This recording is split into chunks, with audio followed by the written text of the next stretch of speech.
Over the last 16 months, North Country Public Radio has broadcast a series of stories, reports, and interviews looking at America's era of mass incarceration. The 40-year drug war sent millions of Americans to prison, and it transformed the North Country as more than a dozen state and federal prisons were built in our backyards. This week, we're wrapping up the first part of the series by looking at two communities transformed by the drug war: Chateaugay in northern Franklin County, which is currently fighting to save its state prison, and Brownsville in New York City, which is a community that's seen a generation of men sent away to prison. We'll start with the two journalists, though, who've done really the work on the Prison Time Media Project. They've logged hundreds of miles and many hundreds of hours researching, reporting, and producing our stories. Brian Mann joins me in the studios this morning. Morning, Brian. Good morning, Martha. And Natasha Haverty. Morning, Tasha. Morning, Martha. Brian, let's start with you, because I think it's fair to ask the question, why spend a whole year, actually more than a year now, looking at this one issue, this one question? Yeah, I mean, obviously this was a huge commitment for North Country Public Radio, and what we realized was that 2013 was the 40th anniversary of the Rockefeller drug laws. These laws that really transformed the way Americans think about crime and drug addiction and justice, some of the big issues facing our society. And of course, it was also a law that changed the North Country as more and more prisons, as you just mentioned, were built here, transformed our region, and also connected us with the rest of New York in ways that we hadn't been before. So we started talking to people like Joseph Persico. He was a former aide to Governor Rockefeller. He's one of the guys who really implemented these laws. And we found that they now have big questions about those laws' fairness and also their effectiveness. I concluded very early that this was a failure. I mean, it's filling up the prisons, first-time offenders. This was obviously unjust, not just unjust, but unwise. It was ineffective. There's this reevaluation actually going on, this second look at the Rockefeller drug laws and the similar laws that they triggered around the country. This is also a time when New York itself is changing its policy, starting to make a change, closing state prisons for the first time in decades. Yeah, that's right. You know, we've seen 9 state prisons close already in the last few years, including Lyon Mountain and Camp Gabriel's here in the North Country. We've just heard in this new budget deal that you'll be talking more about that 2 more state prisons are still slated to close in July. And so this is a transformational moment for our prison industry in the North Country, and that's really troubling for people like Billy Jones. He's a corrections officer himself at Chateaugay Correctional, and he's also head of Franklin County's Board of Legislators. I'm angry that our local economy will be devastated with the closure of this facility. Our rural area depends on these public sector jobs. I'm angry that they're taking the backbone of our community away from us. 111 jobs we can ill afford, of the stress that it puts on our families that have to be displaced. So huge changes at the state level, and we're feeling that in our communities, the future of prisons and prison jobs. Tasha Haverty, one of your focuses this year has been looking at how prisons affect the inmates, the other side of the equation, and their families and their communities, especially some of the people who were incarcerated under these really long drug-related sentences. That's right, because these long sentences kind of marked a huge shift in the way we were thinking about the drug problem, from thinking of it as something we could treat to something that maybe we needed to just punish. Mm-hmm. So suddenly a drug crime was carrying sometimes a longer sentence than for murder. And so as these prisons were getting built in our backyard, as we talked about, you saw more and more people getting sent up to fill those prisons. And a lot of those people were men of color from New York City. And so when you talk to some of those communities now, they talk about an entire generation of men sort of vanishing from their community. Here's George Prendes talking about his 15 years that he served for a drug possession charge. There's a lot of things that I could have done and didn't do. I mean, I was 23 years old when I got arrested. I got out of prison when I was 37. That was a big chunk of my life. And we also we learned that the laws didn't just affect the people who were put behind bars. You know, they reached to entire families. I don't know if people realize that with a sentence like that, it it takes away not only from the person, it takes away from a family. It had profound effect that you don't come back from. That's George's sister, Mercedes. I remember her voice well from that story. That's so wrenching. And I get that there are real questions here about the number of people winding up in prison and the fairness of who those laws sentenced. But, back to the other side of the story, what about the argument that a lot of people who wind up in these North Country prisons are really dangerous and bad and disruptive, Brian? Yeah, I think this is the argument here in the North Country. People who still are very loyal to this tough on crime movement that we saw back in the 70s, people who are loyal to these prisons and the idea that they are a good way to provide jobs. And they do still see it this way. And you really heard this idea articulated earlier this month at a rally down in Albany, a pro-prison rally. We heard from State Senator Martin Golden, himself a former police officer, now a Republican state senator. Here he is describing sort of that bad guy argument. Who is going to be the next facility? Who is going to be on next year's closure list? And the closure list will just continue to go on and on. Enough. We need to put the bad people in this great city and state in jail where they belong and keep these facilities open.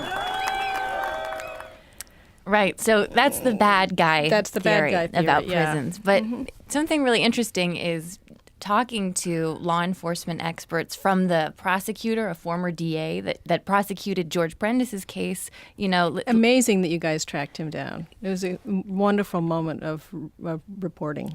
Thank you.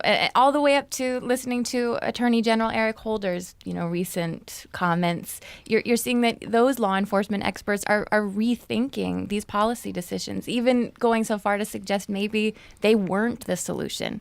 So here's John Cutter, a former police officer in New York City, talking about drug arrests he made.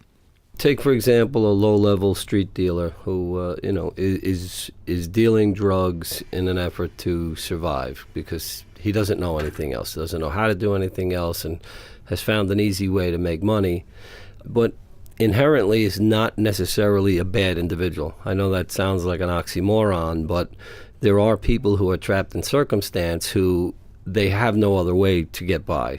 So, Tasha, what did you find out about alternatives for some of these people? I think, we've done reporting over the years about, alternatives to prison.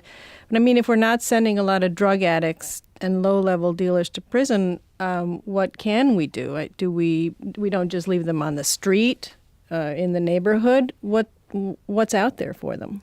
Right. Well, there is no big, quick fix, but you're hearing the attitude sort of shift back, the pendulum sort of swinging back to the more treatment attitude.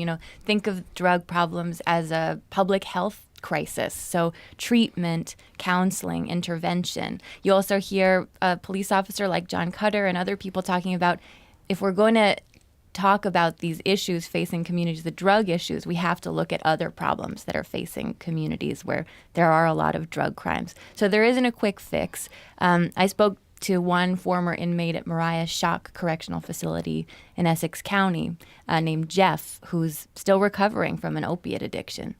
You genuinely believe I'm going to die if I don't have this drug. And you may not connect it with death, but it's a sort of death. It's a fear. It's an abyss. I would look forward to waking up to take drugs to feel good.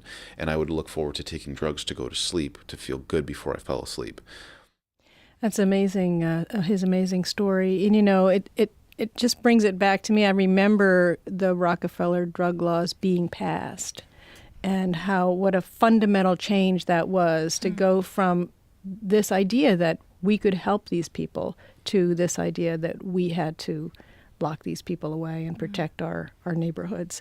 You guys are contrasting this week particularly. These are news stories contrasting the way that the drug war changed two communities, Chateaugay here in the North Country and Brownsville down in New York City, where most of us probably have never visited. And I'm looking forward to getting a sense of both of those communities now. Brian, why are we telling this part of the story now? You know, and one of the things that we found in our research is that the war on drugs and this era of mass incarceration entangled our North Country communities with other communities far away. Brownsville is a great example. As Tasha has said, this is an area that a generation of young men were sent away to prison. And one of the things that's really interesting and troubling in a way is that these two communities had very similar problems. They were losing their jobs, they were losing their industrial base, and our society looked at them and said, what are the answers here? Well, in the North Country, the answer was to build prisons and to provide jobs. In Brownsville, the answer was to lock up a bunch of people. So two radically different approaches to problems that in some ways were very similar. And so this connection, this linkage is one that exists. These young men arrive up here in our communities as inmates, but we don't talk about it very much. And so what we're going to be doing this week is really trying to put that linkage on the table, have people think about it a little bit more as we meet some of the people in both of those communities. Tasha, what's your sense for where this debate goes nationally? I mean, the United States, we have the biggest inmate population in the world by a very wide margin. And as these new questions get asked here by us and now by New York State, do you think that will begin to change and those numbers that have been so high will begin to walk back from that? It looks like that. I mean, the numbers in New York we know are going down. The prison population's going down. And you're hearing this new bipartisan consensus that this just might not be feasible for much longer, if for no other reason than it's just not economically sustainable. You know, prisons might just be too expensive. So you're hearing the Attorney General calling for big change, but you're also hearing two Republican presidential frontrunners, Ted Cruz and Rand Paul, pushing for change as well. Brian, where is this going in the North Country? 9 prisons already have closed. 4 more slated to close in July, 2 of them in our region, in Saratoga County and in Franklin County. This industry, these jobs used to be sort of seen as the way to keep the recession at bay and keep a reasonable financial prop underneath our economy. Right. So with this new uncertainty, what's going to happen, you think? I think more uncertainty. I mean, in 2009, the Rockefeller drug laws were reformed to an enormous degree, and the inmate population has already dropped. Governor Andrew Cuomo is pushing for even more reforms, and his express goal is to reduce the number of men and women behind bars even further. And, you know, if that continues to happen, there will be pressure to close more facilities across the state. Governor Cuomo has expressly attacked the idea of prisons as a job creation program. He has articulated that idea. It's very controversial. Prisons have been a job program in New York for many decades, and he's trying to reverse that. It's important to point out that people like State Senator Betty Little are convinced that there aren't yet any better alternatives for rural towns like Ogdensburg and Malone and Mariah. You know, we rely on government jobs in the Adirondacks, and until we can get enough private sector jobs, we just can't shut them down. There's nothing to take their place. So that's pretty clear what she says. So this tension is going to be playing out in the North Country and in New York State for a long time, this debate about how the corrections industry and the facilities fit into our economy and the price we pay for that, and the debate over prison reform that's growing here in New York and around the country. Tomorrow, Tasha, you take us to Brownsville, a neighborhood in New York City profoundly changed also by the 40-year drug war. It's all part of our Prison Time Media Project. Thanks so much, Natasha Haverty, Brian Mann, for joining me this morning. Thank you. Thanks, Martha. And I'll look forward to the rest of the week. We have a lot of Prison Time Media Project coming up this week, including a call-in on Friday.